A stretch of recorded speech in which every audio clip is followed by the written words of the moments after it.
Hey guys, welcome back to Dunk Tuck. So it looks like we finally got some news to finalize Morant's gun flashing situation. He's officially suspended by the NBA after the NBA released an official statement today announcing that Ja Morant would be suspended for 8 games. Honestly, this just seems like a simple slap on the wrist. It probably just comes from the fact that he wasn't on the premises of any Grizzlies affiliated territory with a gun, like let's say on their plane or on the bus or in the team locker room. And therefore, the NBA just wanted to make an example out of him, so they suspended him for 8 games to most likely just be done with the matter. So now, according to the NBA, Morant will be eligible to return for the team's game against the Dallas Mavericks on Monday, March 20th. There was a meeting that took place in today's NBA New York offices between the NBA Commissioner Adam Silver and Ja Morant to discuss Morant's conduct. The NBA Executive Vice President and Head of Basketball Operations, Joe Dumars, and the NBA Executive Director, Tamika Tremaglio, amongst others, attended the meeting as well. The league office conducted an investigation of the March 4th incident, and based on the information obtained during the investigation, the league did not conclude that the gun at issue belonged to Ja Morant and that it was not brought by him into the nightclub or even displayed by him beyond a brief period. The investigation also did not find that Morant possessed the gun while traveling with the team or in any NBA facility, and the Colorado authorities did not find sufficient cause to charge Ja Morant with a crime.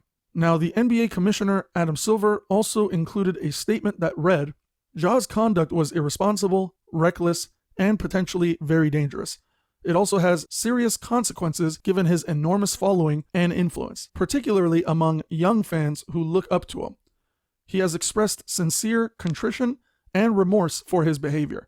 Ja Morant has also made it clear to me that he has learned from this incident and that he understands his obligations and responsibility to the Memphis Grizzlies and to the broader NBA community extend well beyond his play on the court." Now, Ja having already missed time, Morant will be eligible to return against the Dallas Mavericks on March 20th. The 8-game suspension accounts for the 6 games he will miss as a result of the Grizzlies already holding him out. Now, while it is unclear if Morant is on track to play in that game on the 20th, that is indeed the date that he is eligible to return, which has now been officially announced by the NBA. So just remember, guys, even though he is allowed to return in 5 days to play, doesn't mean that he'll actually play. Fortunately for the Grizzlies, they've been able to keep up their steady play and get some recent wins to remain the number 2 spot in the Western Conference. So technically, they don't really need Ja Morant at the moment. Of course, that change would come during playoff time.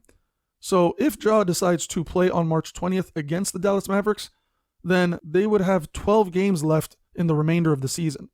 Otherwise, they could just hold him off and allow him to get some long rest and then come back fresh into the playoffs with hopefully a clear conscience.